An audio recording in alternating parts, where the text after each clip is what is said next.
Alright, Trucker Todd here, and time for another video. As you guys all well know, until recently, I was at Roadrunner Freight. Recently, I made a change. Matter of fact, today, I'll make a week ago, I entered orientation.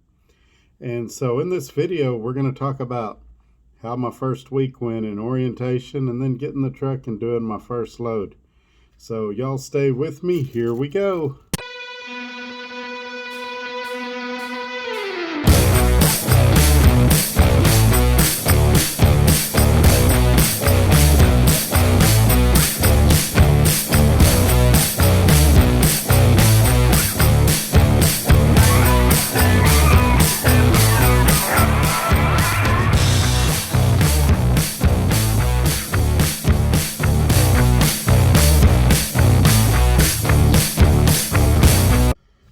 Okay, I forgot to mention it at the start of the video. I've got a new intro. I hope you guys enjoyed that. While we're on the subject, don't forget to give me a thumbs up. Look below. My email is down there. Feel free to shoot me an email, leave a comment. Share this video on your social media platforms with friends and family that might be interested in either Roadrunner or Dart. As you know, recently I left Roadrunner, went to Dart. Matter of fact, I started orientation today, last week, 7 days ago. So I'm going to tell you how orientation went, how my first week went in the truck, and just generally how things are going. Also, down below with my email, you will see information. There's a link there if you'd like to apply at Dart Transit. I'm not officially endorsing them yet because I don't feel like I've pulled enough loads for them yet to give a fair assessment. But if that is something you're looking at, something you're interested in, the link is down there. Also, if you're calling a recruiter, my Dart driver number, man, that's hard to say, Dart driver number is down there also. Feel free to list me as a referral when you call them and inquire about Dart. I do recommend using the link because it puts you with the recruiter I dealt with. We're going to talk about him a little bit in this video, but I think that your recruiting experience will go smoother if you go through him. Okay, so we're not going to refry the same potatoes. There's videos out there about why I left Roadrunner Freight. I still don't have anything negative to say about them. They're a good company. If that's somewhere you want to work, and you can do that, then go for that. But what we're going to talk about in this video is Dart Transit. So I checked into the hotel. Well, let me back up a little more. We decided late Friday night that we were going to leave Roadrunner. I got some information that I found was very troubling. I still have not shared that information on YouTube, and I don't know if I will or not, but anyway, I made a decision late Friday night to leave Roadrunner. So we unloaded the truck and did some other stuff. I built a driveway at my house and things like that. And so we didn't get to Dallas to turn in the Roadrunner truck until Saturday night. That's no fault of either company. Like I said, I was doing some stuff and I did reach the decision late. I turned the truck in Saturday night, and we went to the hotel that Dart provided. They did pay me $40 in transportation expenses. I could have took a plane or a bus or whatever I wanted. I chose to drive a personal vehicle because I knew I needed to get some stuff out of the Roadrunner truck. They paid us at orientation with a prepaid card, which we were fine with, the MasterCard, and they put $40 on it, which covered our gas. So I was happy with that. It actually a little over covered our gas because we brought my wife's car and it's a little more fuel efficient than my pickup. So the hotel was really nice. We only got about 5 hours of sleep because orientation starts at 7 in the morning. Now, they will tell you, a lot of the recruiters will tell you orientation's one day. And in my case, orientation was one day. However, Some guys were still there for 2 or 3 days. So I would tell you orientation is 1 to 3 days. Um, they do have company driver positions, and I don't know as much about company driver positions, I'll be honest with you. But if that's something you're interested in, again, I would recommend clicking that link below. It'll get you with my recruiter that I used, who was great, by the way. We didn't have any trouble getting the hotel. We didn't have any trouble getting the gift card. Everything went smooth like he said it would. And so that part was fine.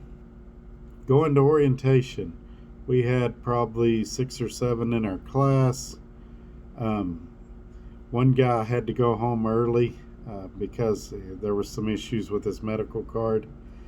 But for the most part, it was a good class. The instructor seemed knowledgeable. We got things done quickly. Like I said, I got in and out in one day.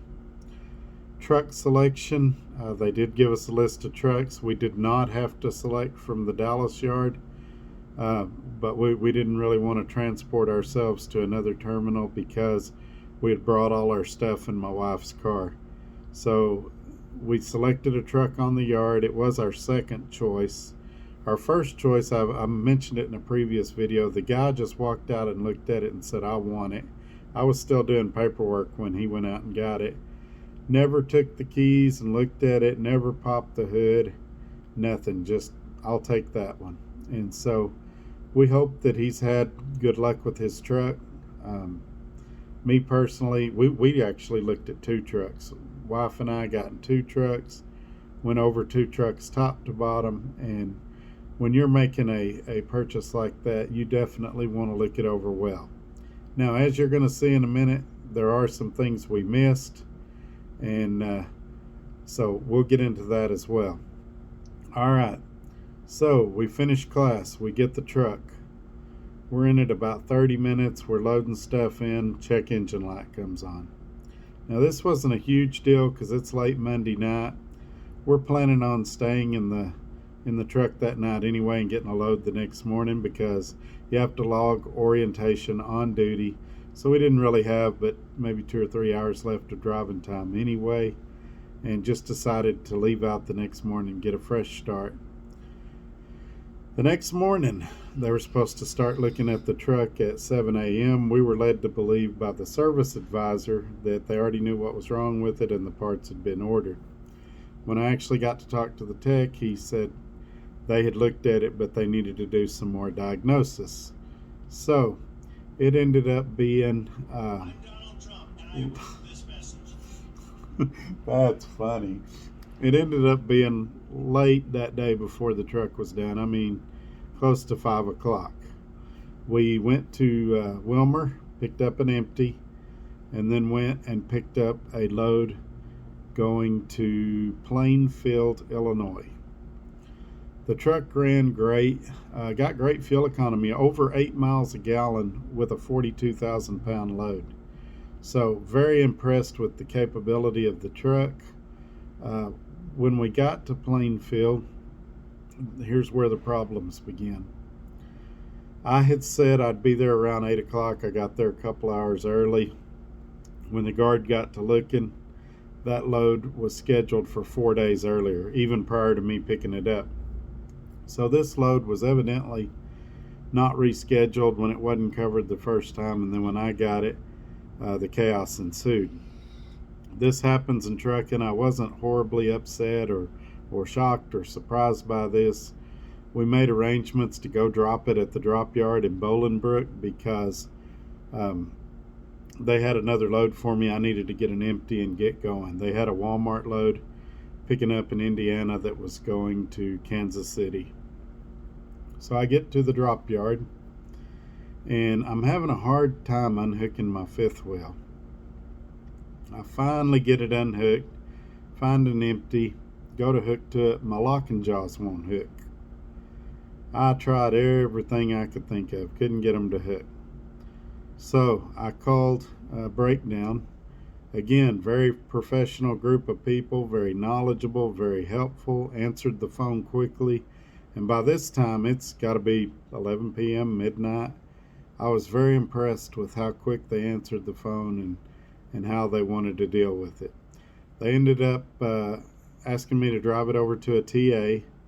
I drove it over to the TA in Morris, Illinois, about 30 miles away, I think it was.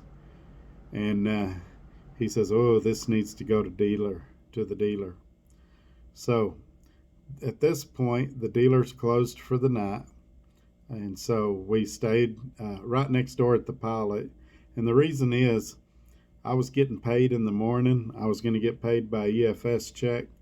And the EFS check was going to be too large for TA to cash. TA has a $300 limit on EFS checks, what they'll cash. So I went over to the Pilot where their limit is $1,000. And there was some problems with Payroll. Again, this is different from Roadrunner. I was able to actually talk directly to the payroll department instead of going through intermediaries. And so we were able to get the problem fixed a lot quicker. I had been entered into the system, but since I was a rehire, there was some confusion and they didn't have my rate of pay in there. Once he got that fixed, a few minutes later, I had an EFS code. We got paid, took it to the KW dealer. They took probably 2 or 3 hours before they could look at it. They looked at it. They thought they had the part in stock, but they did not. We had to order the part. And what it is, it's a little canister that sits on the side of the fifth wheel. And for the automatic fifth wheel release, it opens the jaws. Well, the canister's not fully working. It partially opens. The mechanic said he got out there and tapped it with a hammer a few times and it would kind of work intermittently. Well, you don't want your jaws on your fifth wheel to intermittently work. There's a danger of the trailer becoming disconnected while you're going down the highway, and you don't want to take that risk. So, Dart's been great. My dispatcher's great. She got me off of that Walmart load. They've been real understanding. We're staying at a really nice hotel here in Joliet, or however you say that town in Illinois. I think it's Joliet. And we're going to be here till Tuesday.